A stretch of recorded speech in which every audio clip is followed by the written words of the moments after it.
first episode of 2023 of When Food and Life Meet, and we are meeting Vero.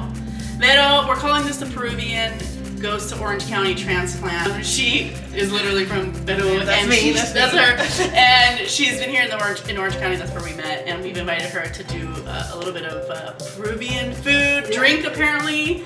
Welcome to Tortas. How do you feel? How do you feel about doing this? I'm excited. I'm nervous to represent. Why are you nervous? Why? I mean, this is my stuff, but you know, and I know what I'm doing. I know what I'm doing. But yeah, I mean, I'm excited to share, you know, my drinks, Peruvian food, a little bit of what that is all about. We're gonna go into some other stuff. Something that Vero and I have in common is she's a little bit more versed, that's why I'm excited to talk to her about this, but about mental health. Yeah. And maybe we first get a drink going? Yes, please. There's only a few ingredients for a Pisco Sour. We're doing Pisco Sour today. So the first one, obviously, Pisco, right? You know, limon, lemon, whatever you can find that is acidic will work. Egg. Egg. So egg? Really? Yes, we're gonna use the egg whites. It's alive. The egg is alive.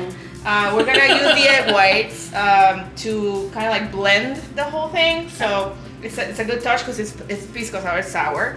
And then this is the last touch, is amargo de angostura, and this is something that you find. I'm pretty sure you can find it here. I never really go and shop for it here. This is a Peruvian type of thing, but I think it's also a bartender type of thing. And ice. That's all you need. I mean, yeah. And it all goes into the blender really easily. So we'll go and do it. Let's do it. I'm excited because this is one of my favorites. I love Pisco in general. I learned to love Pisco later in my years. It's very traditional back home in Peru. And so let's see how it goes. What you need to do first is ice, right? So this is the base, basically. So, and this is my own version of it.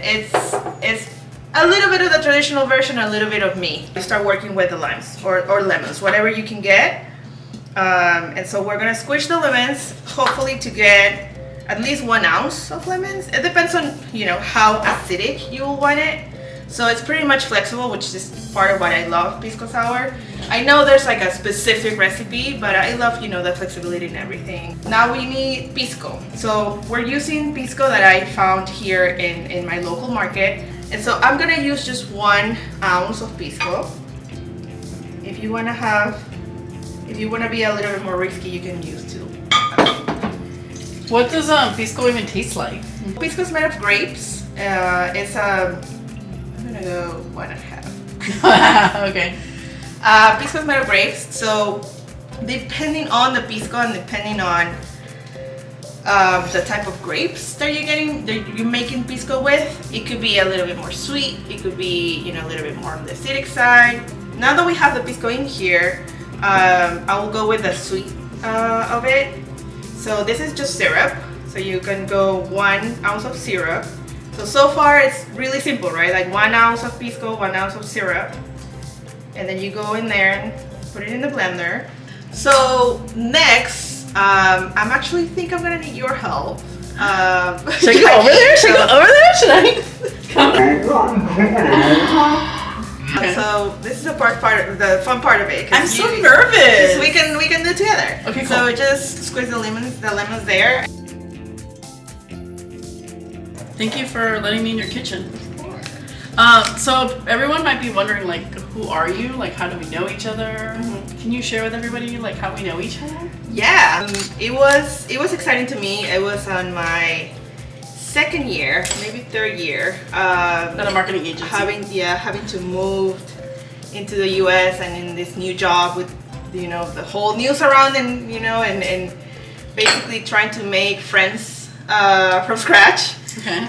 Which was difficult already in an environment that was so busy, right? We were so busy all the time. Jackie actually introduced herself to everybody, and the vibe was awesome. Your energy was super open and happy and just willing to do everything and anything with all the teams.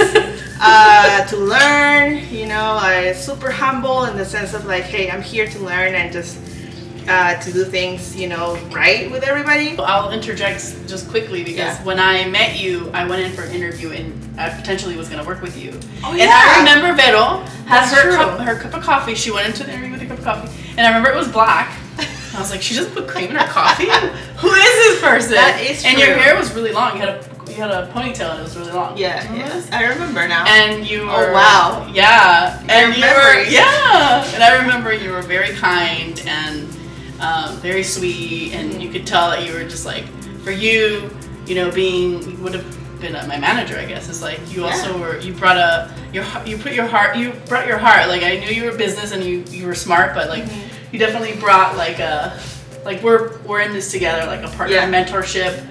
And even though we weren't working together, and we never did. Yeah. You always were. But we were sitting right in front of each other. So it was like we were sharing, you know, everyday stuff, you know, information. We were sharing a lot, you and I. Oh, I remember we'd share after work. We'd have to sit over there with you, and we just like...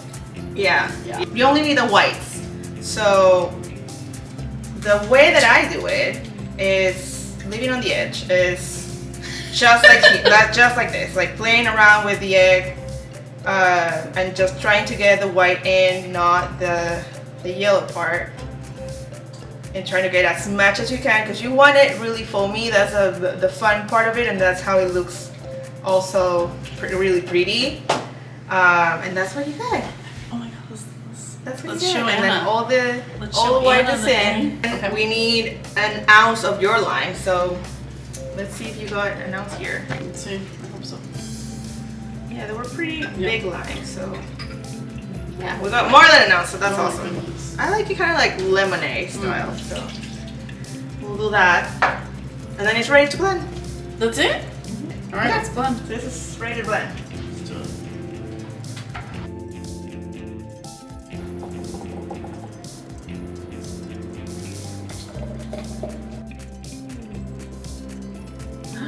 Oh my god, I'm so excited.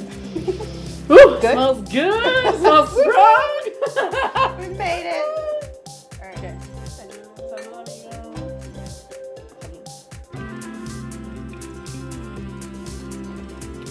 Oh, it's freaking good. Okay. Oh my god. It's like, it tastes like juice. It's yummy.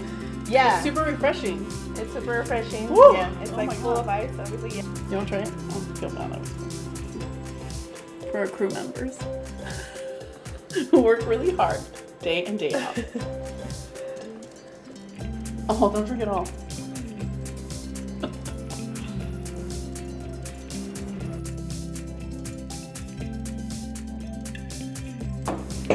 For today, I thought about doing something simple and quick, but super yummy and kind of like, I will say it's comfort food. For me, it's comfort food. Definitely, it's the base is rice. You can mix it with literally anything, right? I'm gonna go and do it more traditional, more like we call it criollo. So it's gonna be very simple, but the idea, as you get the idea, you can throw in as much as you want. You can do it with sausages. I'm gonna do it with beef right now, so I have all my ingredients here. I'm gonna cut it in little cubes. We have our green onions, and I'm gonna use both parts, like the white part and the green parts, in a different way, in a separate way. Bell peppers, I love bell peppers, both like raw and cooked, so we're gonna use this a lot. Garlic, ginger, and that's pretty much it. The rice. Out of the game, she already made the rice. Yeah, hey, multitasking, right? We are young businesswomen. We need to multitask. I multitask all the time, even more in the kitchen. She's multitasking right now. She's actually typing an email with her toes. How we Peruvians tend to do it in a daily way is like with garlic and salt. Pretty simple. We also are gonna need some of the Asian sauces, because this is an Asian-based dish. It's there was a lot of like immigration to Peru earlier in like the 1900s. There was a lot of Asian immigration, Japan, you know, and China, And so we were already a criollo country, right? Like where there was a big mix of native Peruvians with, you know, the black and everybody really, like Spain, you know, and everybody from Europe that came in. So we were already a very mixed country. The more people, the better. The more culture, the better. At the end of the day, that's what our food, I feel like it's about. It's about the mixing of all the richness of every world or every part in the world. This is what we call a arroz chaufa, right? It's our version, Peruvian version of the fried rice. So its origins is Peruvian and Chinese. So we're definitely gonna honor the Chinese part of it with some of the Asian sauces. So we have oyster sauce, we have sesame oil, and we have a little bit of hoisin sauce. That's my touch. Like I like to use that.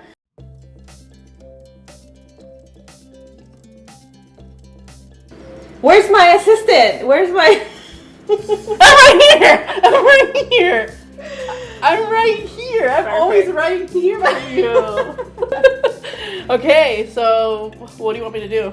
So we're cutting everything that we have, right? So we will cut the green onions, we will cut the bell peppers. Okay.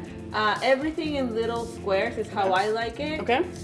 People might have their own way. It doesn't really matter, but for me, it looks pretty. Okay. When it comes to Yeah. little squares. I'll do the best I can. Cheers. Salud. Okay.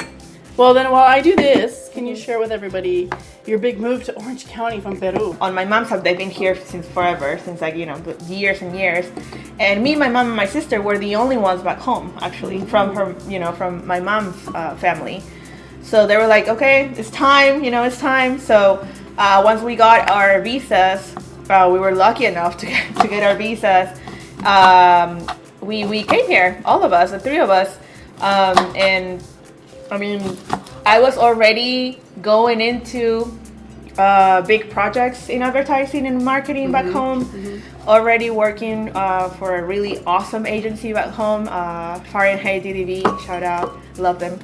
Super creative environments and honestly doing amazing. And so just knowing that I had to, you know, come here to the US and kind of like start from scratch was definitely overwhelming. Did you come here kind of like open to any possibility, or did you come here and you're like, no, I have this plan and this is how it's gonna go? Oh like, yeah. How was it for you? I'm pretty much a planner. No way.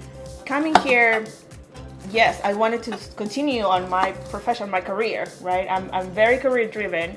So definitely it wasn't an option to leave my career aside. It wasn't an option to like start from scratch on something else, which I know that is definitely not easy, you know, having to work in English, fully in English for the first time. And oh my gosh. Having to understand really the industry and the market and how like communication works here in this country. It was hard, man. It was hard.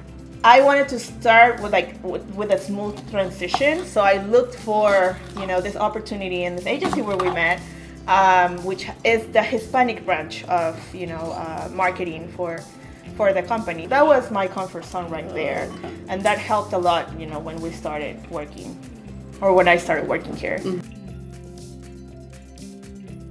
Well, at the beginning, the first probably 2-3 years. I wasn't really blending in well, you know, like I felt like I was already 30 years old when I moved here. So I felt like my base, my people, you know, my comfort people, like I told, you know, like I call them, I already have them, right? I already have them back home.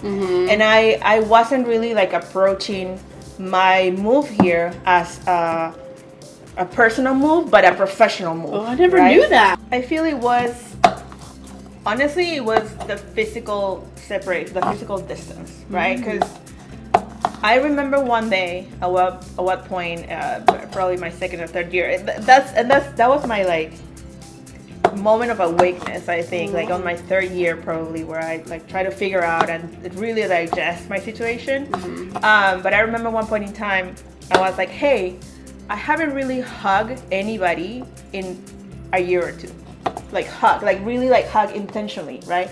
And stay there for like 10 seconds, you know, like I haven't had that in a year because I haven't, go back home, and I didn't really have that relationship with anybody here. Wow. To do that. I would have hugged you. And you know that. I know that, and I felt comfortable when we hugged. So yeah. But that's the point, right? Like, right. I wasn't really like feeling that comfort or comfortable with having that type of relationship with anybody here, but it was me. It was because I was so close, thinking that I didn't need this here because I already have a life, back home. I needed to start branching out, really, like, and really trying to like get out of my comfort zone and really meet people, like with an open heart and with the knowledge that, hey, this is a person that's gonna be in my life from now on, Being vulnerable. Yeah, which is easier said than done. Easier said than done. Yeah. So these two as well? I think so. See? Yeah. Okay. I like it very veggie. Okay. It's gonna look pretty. It's gonna look so pretty. Do you have another little bowl for this one? Okay. I love that you mentioned you wanted it to be all so colorful. It reminds me of like the rainbow. Yeah. I don't know if you know this, but I'm gay. Did you know this? I mean, I didn't know from the beginning. Oh, you didn't? No. Oh yeah, tell them what you thought. No. What did you think? You thought I was straight? I didn't think anything of it. I thought you were straight. Yes. Wow. You never mentioned anything until when did I come out on. to you? I think when I came out to you about my ex. Like, when we started talking about, like our personal stuff. Yeah. Yeah. Oh my our God. love life, basically. Oh yeah, that's right. And you mentioned a girlfriend. I was like, oh. You're like, Okay. Which, at the time it was, I think I obviously started dating Anna, but I hadn't it wasn't normal for me to just be coming out like that. So I did trust you in that. And I was like, oh, well, here we go. Well, it wasn't that you were like, hey, I'm Jackie and I'm gay. No, I did not. At all. No. At all. I think out of most of my friends, you've been like the most, more of an advocate. Y'all don't know this, but like, during 2020, you really stepped up and really helped some work with the LGBT community, specifically the trans community, and I was like, oh my God, like you were committed, and I'm just like, that meant a lot to me, that you like, you wanted to educate yourself and took an active role. For me, it was a huge discovery too. Like I always knew that I just love authentic people, like if you meet my core group of friends back home, they're all very distinctive, right? Like they're unique. all very unique. Yes. They have their own very particular personalities, and I love them all. I guess that's something that really like attracted me about that community. They just want to be themselves, right? And that's essential human type of thing. Like I felt really familiar with that. The fact that they were most of the community at that point, and what I learned is that most of them are fighting to also find who they are really, struggling with a lot of stereotypes and, society around them.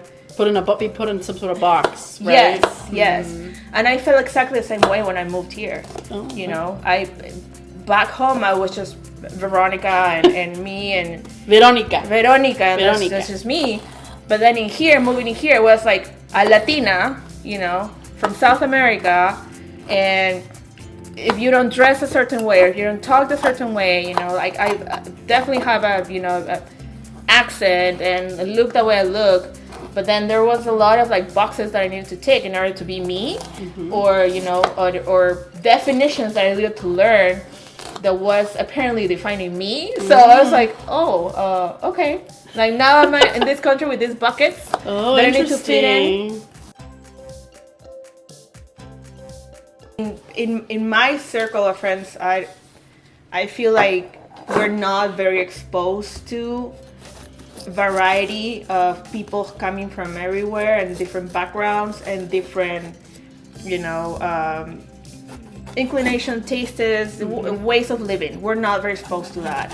I feel like it's a very standard and like it's a one way of living for everybody. And this is just my personal experience. I mean, but that's the way that I grew up. I started pushing myself when I was in the university back in Lima to really go to these nightclubs, right? So my initial experiences was in nightclubs, where people are extravagant and where people they really like on their what it felt like it was like on their 9 to 5 they were like, you know, in cluster in their offices, and they have to be straight and look straight and, you know, feel straight, and then they go to these nightclubs and they go nuts, right? And then they go all out. So that was my experience of the gay community. When I met you, I mean, you were just a person. You're like, you don't go to WeHo? I'm like, no, girl. I've been like a couple times. Like, you only saw one kind of, I mean, it's like anything, right? You only saw one kind of person who happens to, you know, happens to be gay, and they, you know, express themselves in that way. But, and it's funny that you say that, because, again, when I was growing up, because I didn't have that exposure as a gay woman, I thought, oh, do you have to be like that? Right. Like, if you're gay, then you have to do that? Right. But there were, you know, and I think that's the whole thing about, like, you know, that's great to see younger generations now, like, just be themselves. But when you said that to me, I was like, oh, that's because you normalize it for me. Yeah, there we go. That's what it was. I told you that. You normalize it for me. You're just my friend, you know, to me. Yeah. So whether you want to be with, you know, girls, boys, whatever, you're my friend. So I've never had that before. But with you, it became part of my life and just part of my everyday. I don't know how to say it, but in the most normal of ways. Yeah, I think you had your first like real gay friendship or friendship with a gay person, where you know them on a deeper level than just going out and partying. Exactly. You mentioned earlier about the labels and stuff about coming here. How was that when it comes to dating? How did that influence or affect your dating? Like, did men see you a certain way because you're like, there's this girl from...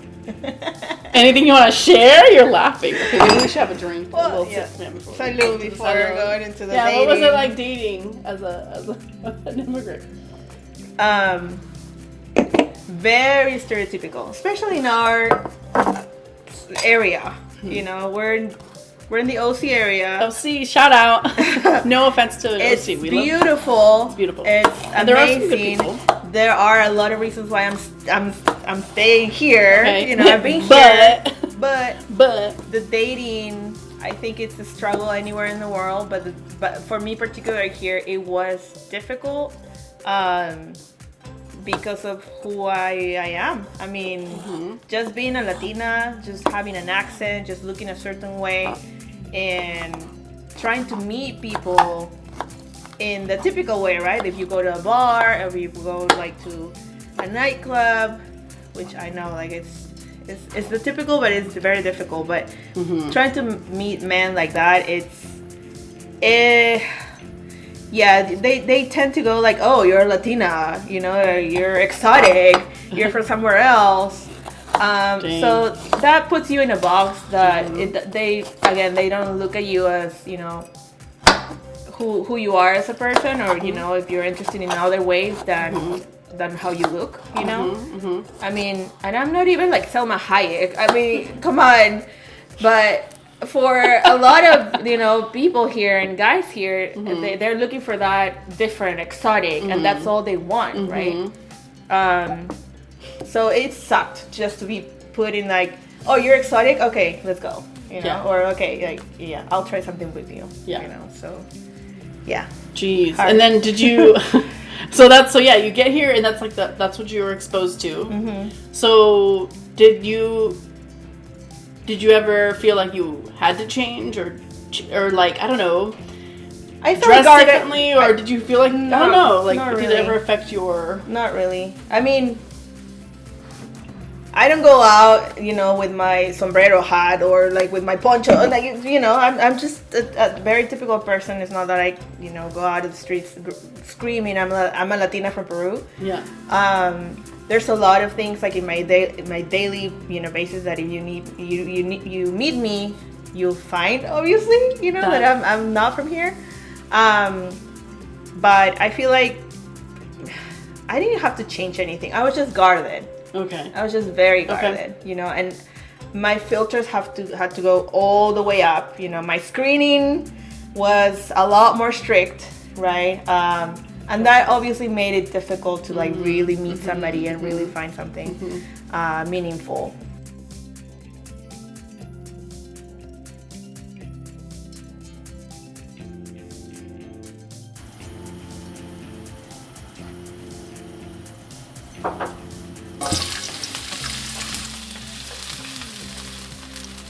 oler bien rico. Esto es bien oloroso.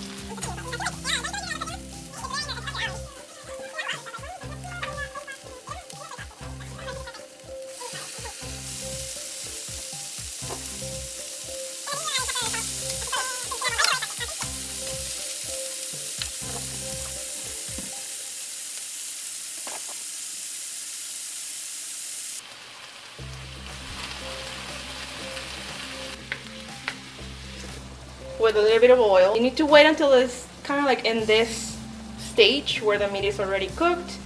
All the juices are coming out. Everything is blending together. All the flavors are blending together, and then we're ready for our next step.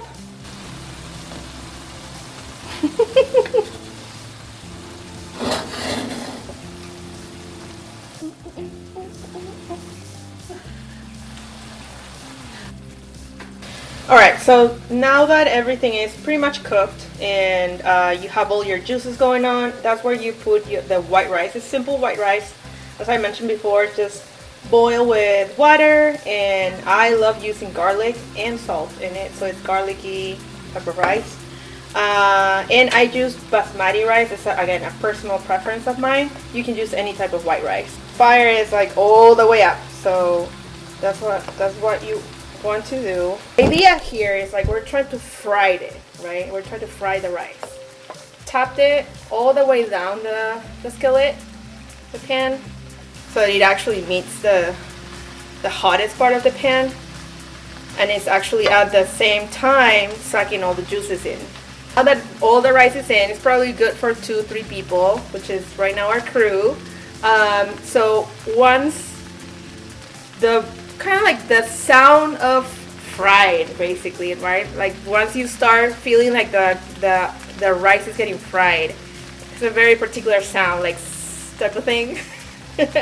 That's when you turn it around and start like mixing it again, so that all the rice is getting fried. So if you can hear that when you start mixing and turning it the other way around, so you can fry it on the other end as well. Last 2 steps. Now that everything, like all the rice is in there, we fried our rice. This is again my personal preference. I always save a little bit of like the veggies at the for the end of it, for color. Again, I love color in my food, so I'm just gonna put some fresh veggies on top, so that it actually cooks, but not all the way, so it keeps the color very vibrant. So I do that on the top, and the green part of the green onions go in. Part of the recipe is also adding eggs. This is just scrambled eggs that we're gonna add into the rice. What I like to do is cut it as, in tiny pieces, as much as you can in a separate skillet, and then you can add it up to the rice easily. And then just give it a few turns in the main pan, and that's it. Just very subtly getting all the last ingredients that I put in mixed with everything else. That's it. That's our arroz chaufa. Peruvian arroz chaufa. Ready. Woo! Yay!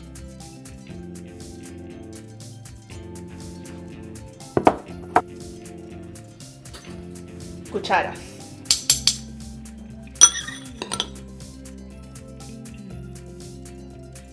Oh. ¡Ya está comiendo! Entonces, she didn't wait for me. We're gonna be honest here.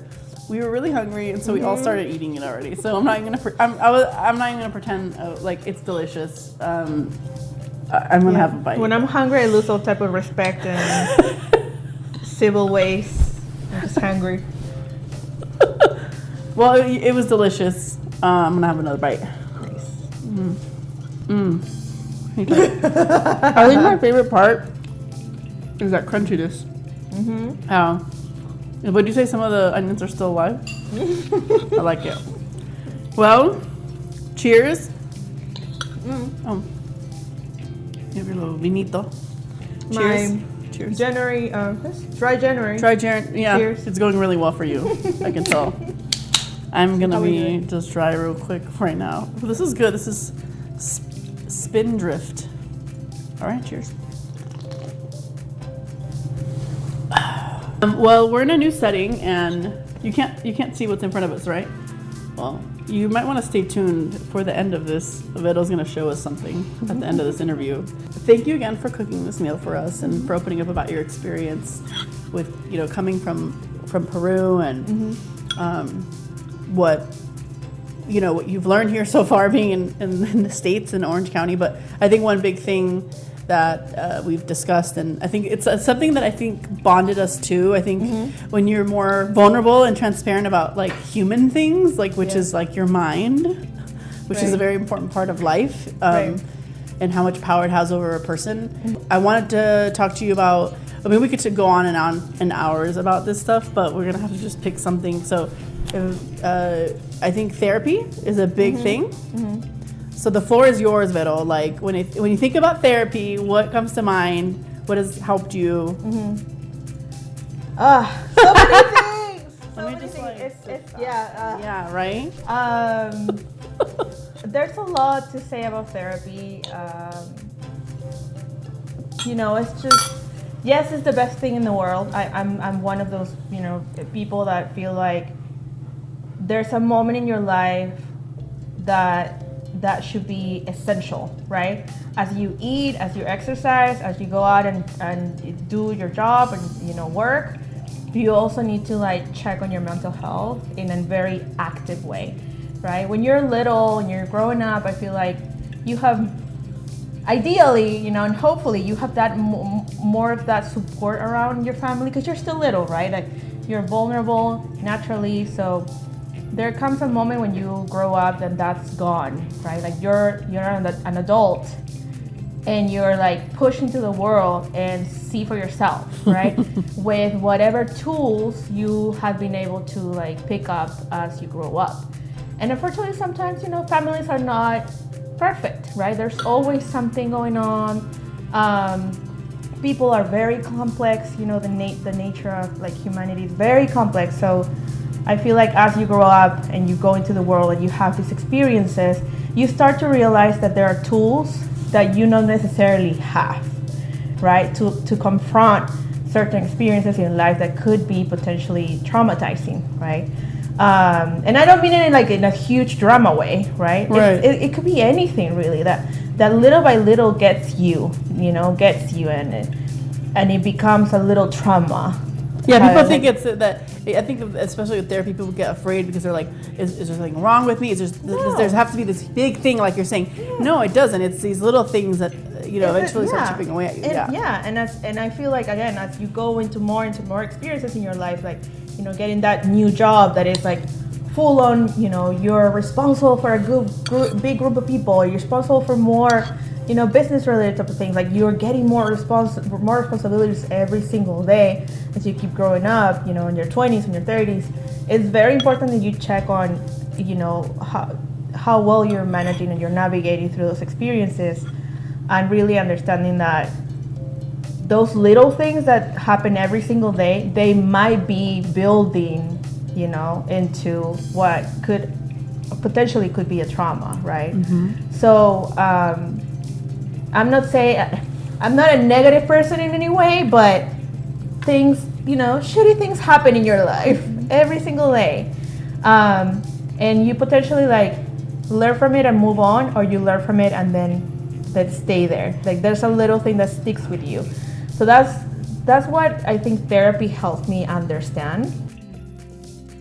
So this idea of things start to add up, like, what was the sign, I guess, of like, wait, I think I need to do something about this. What was that for you? I mean, unfortunately for me, and I think for most of, people in our culture, it's like, hey, tough up, or man up, or whatever they say, they used to say. You don't really check up on yourself. So for me, it came to a point where I had to break down and completely lose, my stability to really be like, oh man, there's something wrong. Like, unfortunately, I had to like touch, you know, the bottom of the hole, or the dark hole, to really feel like, oh, there's something that I need to check. Okay, so you talked about like this breakdown that you had. You know, obviously we grew up in a culture where parents don't tell you about therapy. They don't tell you about talking about your feelings. So Right. when that happened, what did you do? I did everything. I did, like, when I saw myself not being able to move forward in anything, you do all that you can, really. So I explore therapy in different ways with different type of doctors. You know, like there's like the typical family therapist. You have your good old psychologist, and you also have your psychiatrist. They do have a What's the different approach. difference? What's the difference between those two? Well, obviously the psychiatrist can prescribe you medicine if you need that. Okay. If you need that push, right? Okay. Depending on where you are on your, you know, breakdown basically situation. Psychologist is more traditional, you know, approach to it. They cannot prescribe medicine to you. And in my experience, the psychiatrists that I've had, you know, therapy with, they are more, they have the more scientific approach, if you will. Unfortunately, there's a lot of psychologists and therapists out there that is like the typical, okay, tell me everything that you're feeling, how, you know, like, it's the you show, right? Like, you tell me how you're feeling and all that, and they just write things down, and sometimes they don't even give you feedback, right? Why is that, by the way? Do you know why they don't give you feedback sometimes? Well, in my experience, it feels like they just want to hear where you're coming from and get to know you as much and as fast as possible, to be able to, like, really, after a couple of rounds, you know, I'll say, like, even it could be months into them telling you, okay, then this is your route, or, you know, like, these are the tools that we need to work on, and this is the exercises that you need to be doing, or the homework that you need to be doing. But they need that from you, right? And unfortunately, when you're deep in the mud, you need somebody to tell you need a lifesaver, right? So I didn't have the time or the patience to go through all this psychologists and therapists saying, you know, oh, tell me everything about your life for like 3, 4, 5 sessions. I wanted answers, and I wanted resources now, right? So in my experience, psychiatrists can, I don't know why, but they can do that better and faster, in my experience again, right? Like, always from my perspective, right? From my lenses. Right. They got to the point really quickly. They even explained to me, you know, or the feelings, their thoughts, and that process that is happening in your brain. Why is it happening in your brain? The chemical process of it, and all those type of, like, nerdy things that I love. And that really, like, helped me explain where my thoughts and feelings were coming from. Can you explain a little bit about that to the public here? Because I think that's a really fundamental like thing about. And I don't mean, I'm not a doctor. She's not a doctor, but, like, what's a way that was helpful for you to understand it? Because I think that's and I was gonna just say that I probably don't have the very proper words for it, you know, but the way that I understood it is, like, in my case, and I feel like in many cases, sometimes when we're under a lot of stress and overwhelming situations, you go into this stage of fight or flight, right? Sometimes you shut down, sometimes you just run off, and that could become many things, right? Like, when you shut down, it's like you don't want to talk about the problem. You ignore the problem, including the person that is, you know, around the problem. Okay. Or you fight, you know, you discuss, you're like, you close up, you put your walls up, and you're just in this mood of defensive, right? And so again, none of those things are good for any type of communication or solving issues. But that's where naturally your brain goes when you are under deep stress. So that means that across many years, or, you know, with one situation that was very traumatic to you, your brain goes into this survival mode, right? So that happens with PTSD people, you know, that's happened with people that have really like deep mental health issues that unfortunately went through that very traumatic situation, their brain is always working in that mode. Your whole body physically is always working under the stress mode. So when your brain is under survival mode, it's either fight or flight. You know, you're literally fighting for your life. So that is definitely not the best way, you know, to be functional in an everyday situation when you're always under stress and with your claws out. Would you say that then, if you're able to, I guess, manage your stress and manage the way in which you behave and react to things, does that sort of, do you sort of level to a neutral state of mind? Like, is there something in between the flight or flight? No. Oh, well, now I'm going to eat more because, oh no. Again, in my experience, what I've been through, and also, you know, like going to group therapy and understanding other people's perspectives that were in a very similar situation than I was, hearing from a bunch of doctors that I've, at least in this country, I've seen like 7 or 8 doctors, different ones, different approaches, holistic ones, you know, like everything. I feel like there is a moment that you realize how your brain works, and I feel like I'm there, where you potentially know your triggers, right? Ideally, you need to start learning about your triggers, like what would trigger you in a specific situation with specific persons, people. So that's a really good way of like trying to understand, you know, where your feelings are coming from, and try to a little bit like taking a breather, right? I like that. So in my case, I have a bunch of triggers that I haven't even like started to understand why, but I know I know what they are. You're aware of them. Yes, you're aware. First of all, like going back to basics, right? Like getting to know yourself. I'm telling y'all, we've talked about this, I know, with Vanessa. Yeah. This idea of like, what's your perspective? I would love to know what your perspective about, like, why is knowing yourself so important? Yeah, and then starting with that, like even when you don't feel like you need therapy, when you don't feel like you have trauma, you know, even when you feel like you're an okay person, navigating just awesome in the world, everybody has triggers. Everybody has a little bit of something, you know, that make you go a little bit nuts, right? Or make you lose your stuff. Yeah. Sometimes, you know, people call it patience. I'm not patient enough, right? I'm not.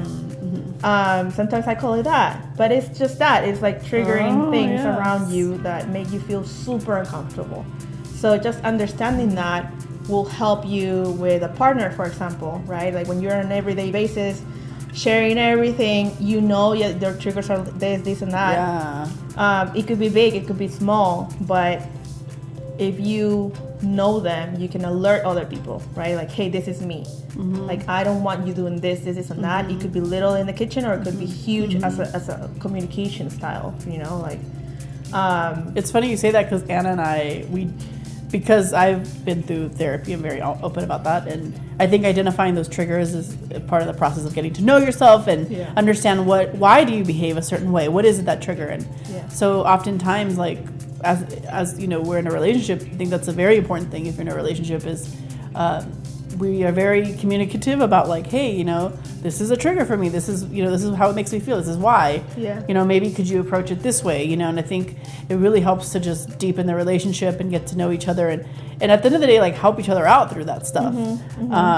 And I think that also applies for friendships, right? Coworkers, anything, actually, now that I think about it, it's like being open. Especially with your family, right? There comes a point where you grow up, when you really grow up, right? And you're your own person, and you feel like you're your own person, then you go back to your nuclear family, and they still treat you like a child, they treat you certain ways. You need to help them also, I feel. You need to help them also understand what person you are right now, you know, who you grew up to be, if they have issues, you know, getting there. Okay, now being Latinas, though. Exactly. Yeah. That's what I was going to tell you. It's like, to be honest, because, like I said earlier, like, parents, like, don't talk about your feelings, don't talk about therapy. Like, how have you navigated doing that? You know, being Latina in a home where it's like, people have preconceived notions about therapy and your feelings and all that stuff. So how have you navigated having to, you know, put your boundaries and show, like, express this stuff to them. How has it been for you? I feel like when you come from a neutral way, as neutral as you can be, not getting to the point where you're upset or angry or yelling at them. Like, I feel like tone in general helps, you know, communicating with your family. So, and I'm not in any way, shape, or form perfect with my family. I still have a lot of things to, like, you know, to work out. But whenever I try to approach a difficult issues with my mom or my dad, it's like, I'm a grown-up person, I'm an adult, and this is how I feel, right? I don't know if that makes sense, but yeah, it does. Sometimes you do even have a tone of voice with your family, right? With your mom or with your dad, or a personality that you are this little person in that nuclear. You see yourself as this little person in this. Well, think about it. Against your dad or your mom, dude, right? think about it. Like, these people, I just had this epiphany right now. I'm like, I think why it's like the hardest with family is because they've known you since you like literally were a baby, like a baby, a child. Yeah, but people evolve. But People I grow don't. up. But it's hard for people to see that. Yeah. That you're especially not your that, mom and your dad. especially when it comes to your parents. It's like you're not, and it's like, no, I'm an adult and I have my own thoughts and feelings, and you know. Yeah. So that for starters, right? Like you might have different type of approaches to talk to your family in like a more fun way, more like formal way, in a dinner. I mean, there's so many methods, you know, ways that you can communicate with your family. But I feel like fundamentally, your tone and how your energy, right? Try to go and meditate first. Try to go like, or drink a glass of wine if you need to, you know, like try to come in as calm as, yes, assertive, but calm, peace. You know, I'm here to make peace. I'm not here to fight with you. I'm not here to challenge you in any way. You know, I'm just here as me to be transparent and to say, I want peace. I want you to know me, right? And that's fair for your family too. Like they need that from you. You know, it's not all on them to just understand. Oh, you've grown up and you're your own person. Right. You have to be active, an active participant in that. Evolution. Like any relationship, it's like two ways. Right? Yeah. So sometimes we also like, you know, expect a lot from our parents. Expect them to be, you know. Yeah, but they're human too. Exactly. They have their own stuff. Exactly. Okay. Yeah. Okay. With therapy, I think what I hear a lot is that I feel like sometimes they can go an extreme. It can be like, oh, I don't think that works, or it's like, this better work. Like, are they going to give me the answers? You know, and then again, my perspective has always been, well, just like you said right now, you also have to be an active participant in the process. Like, a therapist is going to maybe help you open up, uncover things that you yourself have been putting off or whatever. But what's your opinion when it comes to people saying that kind of stuff when it comes to therapy?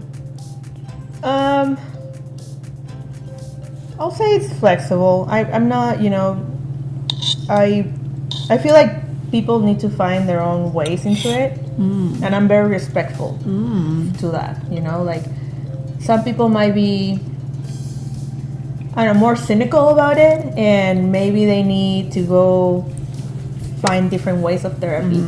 For me, therapy could also be sports. You know, could be painting, could be, it doesn't necessarily have to be a specific type of therapy with a doctor. Oh, okay. I will recommend that because, I mean, these people have studied that for years. Right. They know what they're doing. They know the tools. But it could be reading. You know, it could be reading. Like, if you're really interested and you kind of like know what your issue is, or, you know, what you're struggling with, just go ahead and read. You know, there's a lot of good books out there that could guide you through the process, or at least give you a different perspective.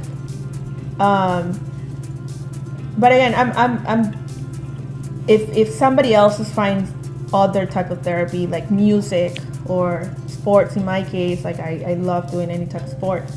I think that's valid too, and that brings you a different type of, you know, peace of mind. Can you walk us through like what the sports did for you?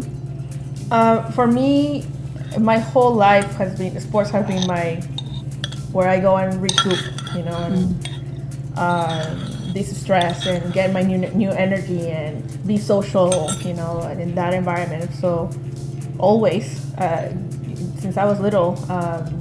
For me, it's like team sports. You know, where I have a challenge and I get a little bit competitive, but then I'm also sharing with people, and we're all working towards the same goal. And at the end, and there's a result, right? Like the game's over, we win, either we win and we lose, whatever. But that process, that structure gives me clarity, right? It's like gives me the sense of I'm starting something, I'm having fun, and then I'm done with it, and I did it, right? And then check. You know, I feel productive, I feel new, you know, and I have fun. So, and then I like that idea of like the team, like interacting with other people, and just getting that genuine, like, hey, we're united in this one goal. One goal, exactly. And it doesn't have to be anything. It's not some crazy goal. It's just like fun. It's like just a game. I was thinking, Anna. We went and we had a get together with some friends, and we always do games. And as you were describing it right now, I was like, oh my god, like.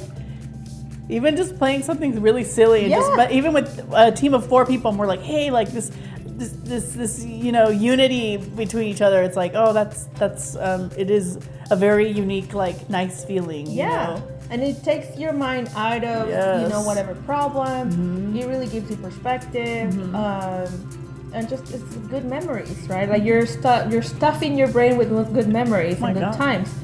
So I used to do that all the time with my friends back home in Peru. And we used to play Pictionary every other weekend or something, you know, like, and it got competitive. And we had teams that it was amazing. But that was, to me, that was therapy, right? So I like that.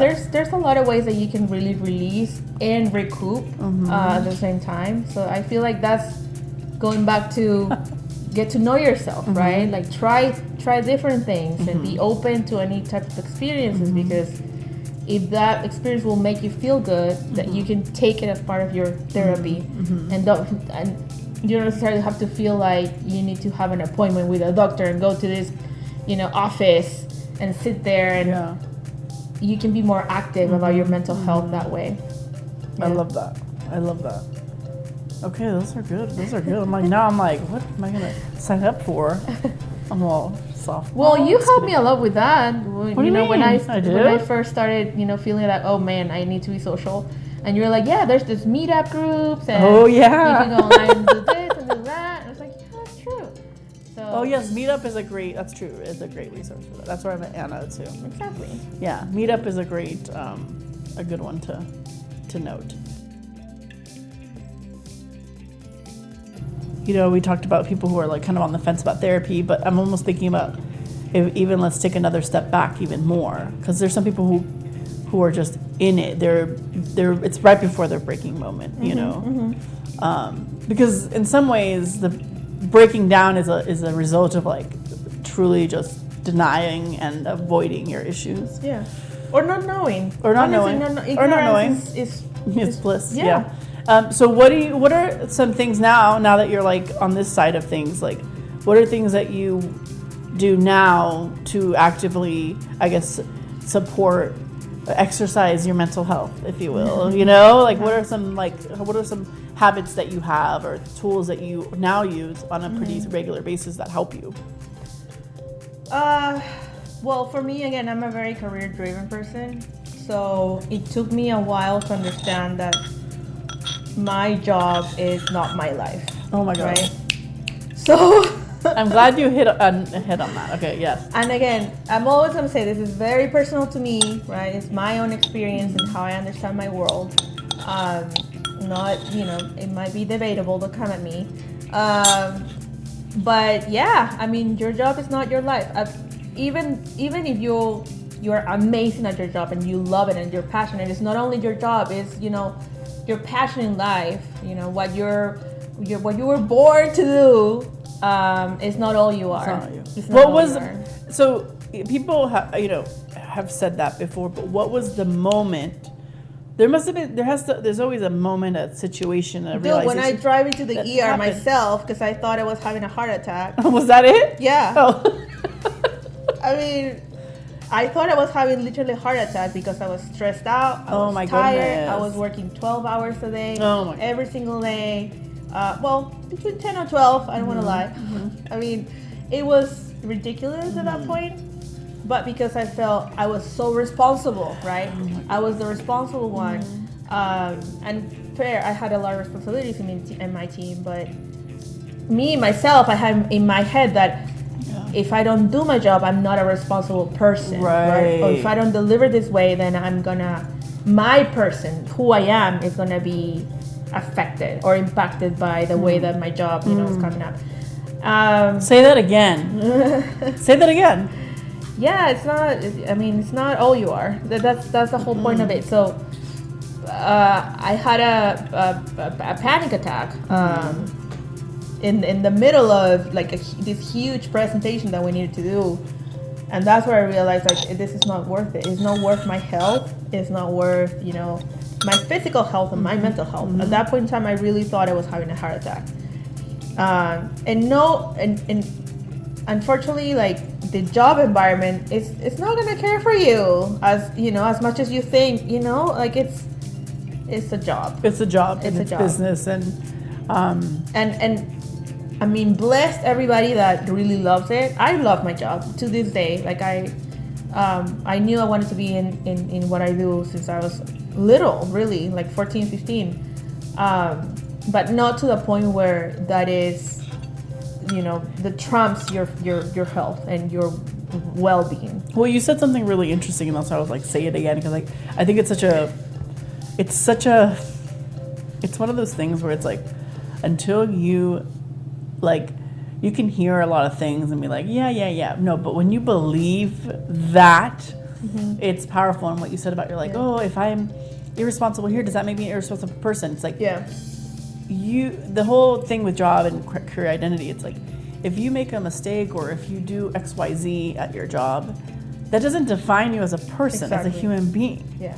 Like, no, it's not, apples to apples. It's not the same thing. And I think once you believe that, you got to believe that. Like, don't let that go over your head, y'all. Like, no, like we are human, we're complex, we're so many things. And it's like, once you believe that, there's just like, I don't know, I think for me it was very empowering to finally realize that. Yeah. That these things do not correlate to me as a human being, and we forget that. There's all these identities that we have, I'm sure, for people who are mothers, you just start layering, all these identities, and it's like, at the end of the day, you're Vero. Like, there's no other Vero out there in the world.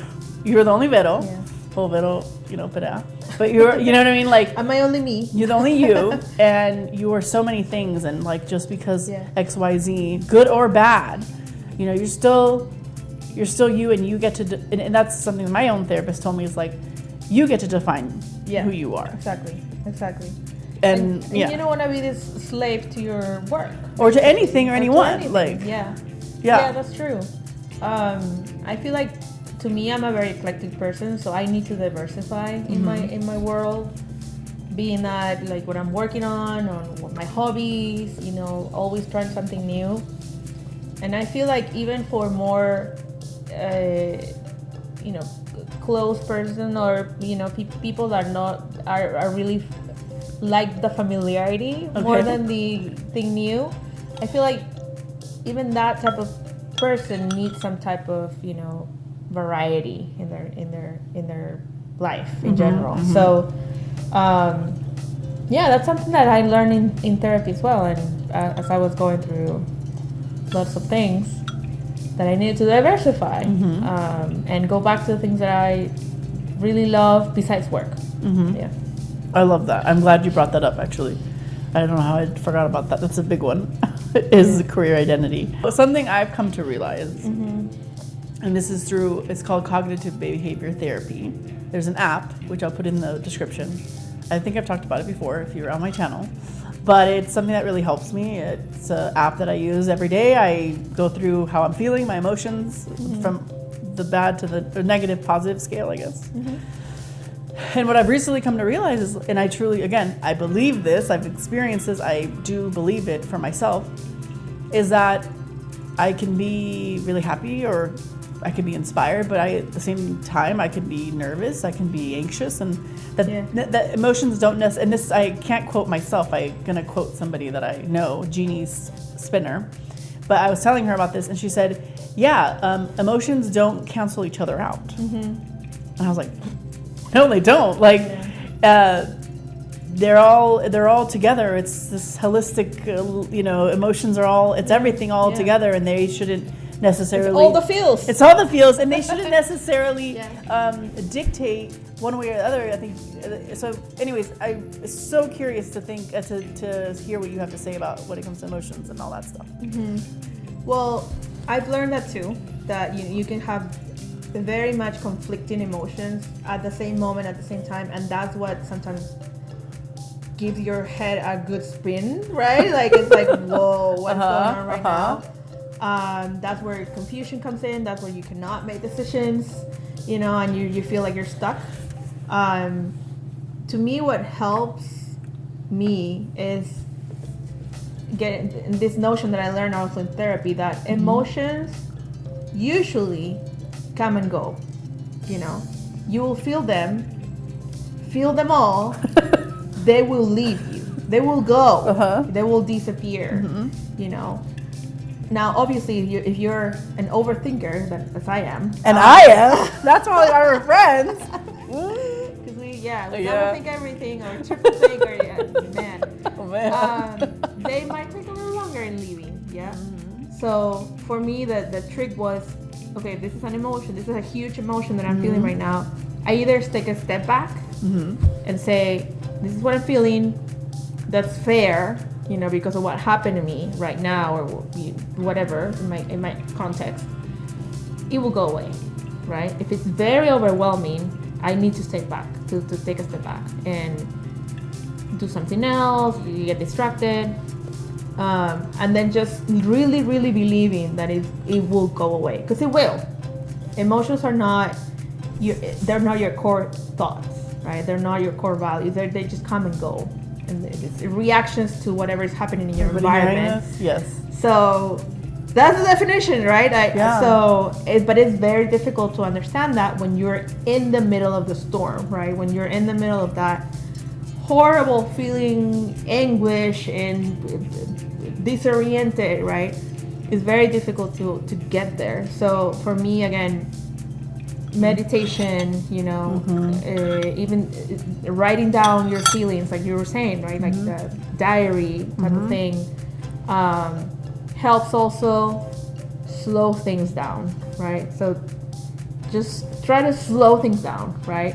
If somebody's coming at you, your boss, your boyfriend, there's a certain situation where you don't feel safe and you feel like you're gonna lose it, you have all the right in the world to say, I need a moment, and just step back and slow things down for you. Because that's where your brain is going like, woo.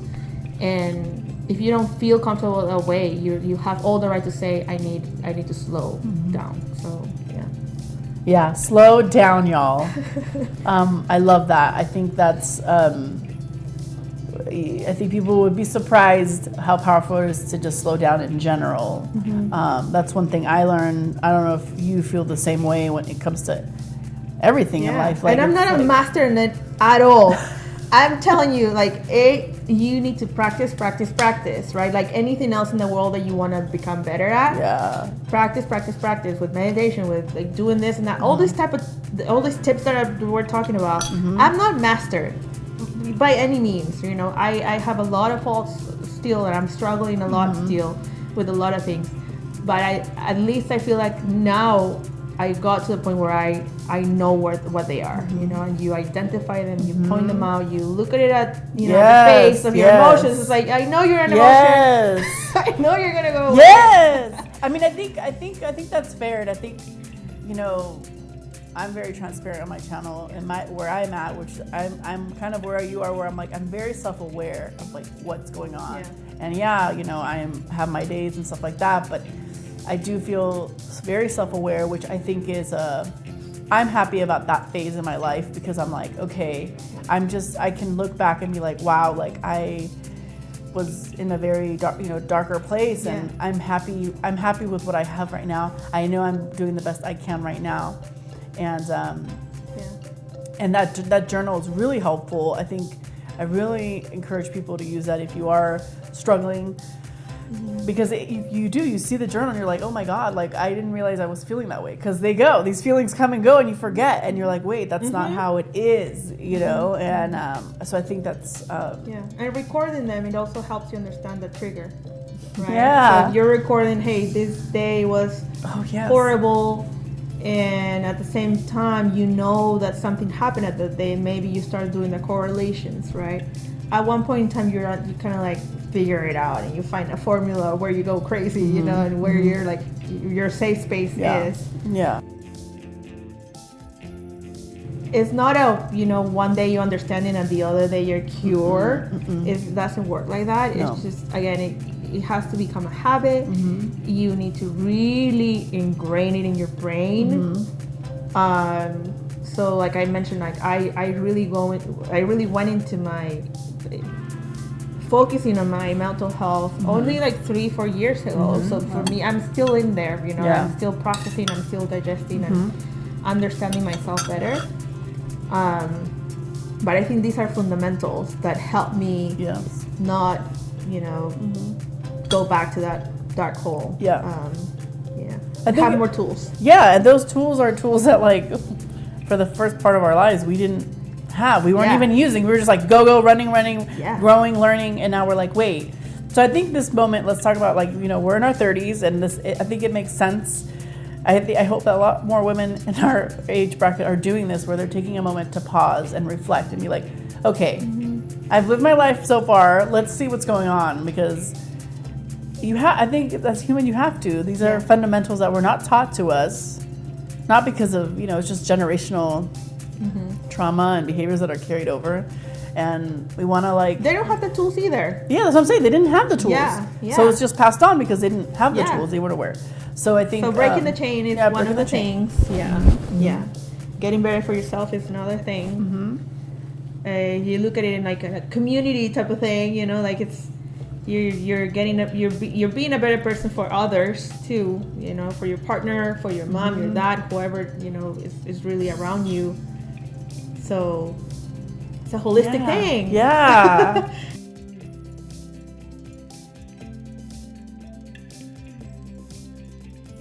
Well, Vero, I think we can be here another hour, but maybe as usual, we'll have to do a part 2. I'm hoping that maybe we get some questions and stuff, and maybe we could do some other follow up. Maybe, you never know. I love to talk about these things. It's I feel like you know, you can only grow so much in your own bubble, in a silo. I feel like if therapy is your thing, then reach out to, you know, doctors. Do your research, because there's some like crazy docs out there. So do your research and feel like, you know, like you're not gonna meet the doctor probably until 2 or 3 interviews. Like you interview the doctor, you know, to make sure that you're comfortable. But anyways, like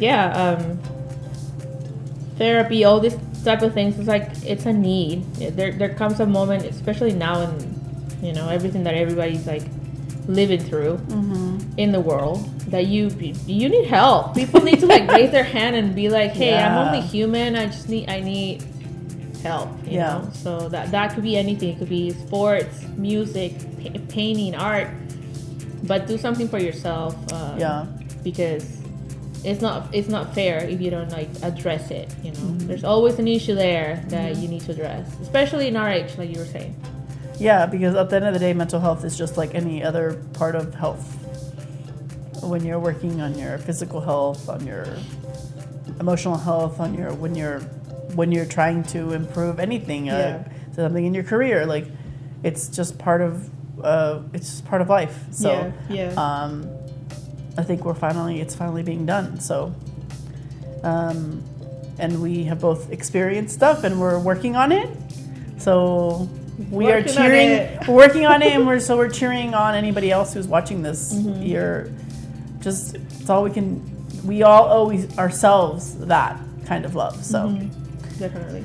Well, I'm full as all hell. I ate the whole thing.